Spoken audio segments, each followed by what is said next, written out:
Welcome back to our weekly environmental news report. Today is October 2nd, 2016.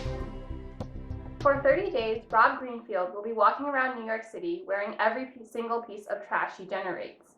He says his biggest goal in life is to inspire people to think about how our little daily actions affect the world around us. The average American creates about 4.5 pounds of trash per day, which means Greenfield will be wearing 135 pounds of garbage by the end of the experiment.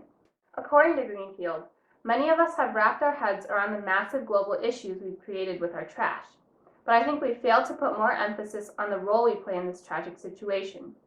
We need to put our actions front and center and inspire positive change. Tuffy, the world's last Rab's fringe-limb tree frog, has died at his home in the Atlanta Botanical Garden. He was found during a 2005 frog rescue mission by the garden, and was one of many frogs scientists raced to collect as a deadly chytrid fungus spread in central Panama. He symbolized the extinction crisis and was at least 12 years old. But now he's gone, and with him an entire species. And as large numbers of animals and plants continue to vanish at this very moment, their extinction increasingly compromises the healthy ecosystems necessary for everyone's survival. A Japanese engineer named Atsushi Shimizu just invented the world's first Typhoon-powered wind turbine, an electricity generator designed to harness the energy packed inside tropical cyclones. Shimizu says an array of his generators could power Japan for up to 50 years from a single typhoon, and considering Japan has already experienced 6 such storms this year so far, this would create much potential energy.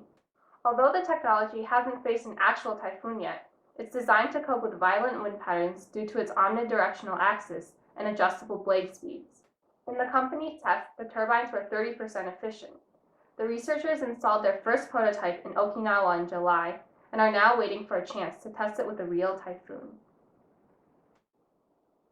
The Armenia Tree Project, or ATP, was just awarded Best Environmental Project by an Armenian tourist magazine. ATP is a nonprofit organization based in the US and Armenia with the goal of promoting Armenia's socioeconomic development through reforestation. The group has planted more than 5 million trees since its founding in 1994. In addition, ATP also participates in environment-related festivals and public trash cleanups. So far, the organization operates 3 tree nurseries, providing employment for hundreds of people, and fruit trees planted by its projects were producing an estimated harvest of over 300,000 pounds annually.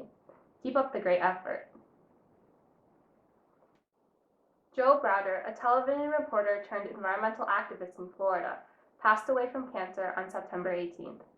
In the late 1960s, Browder became a full-time advocate for the fragile, often misunderstood environment of South Florida.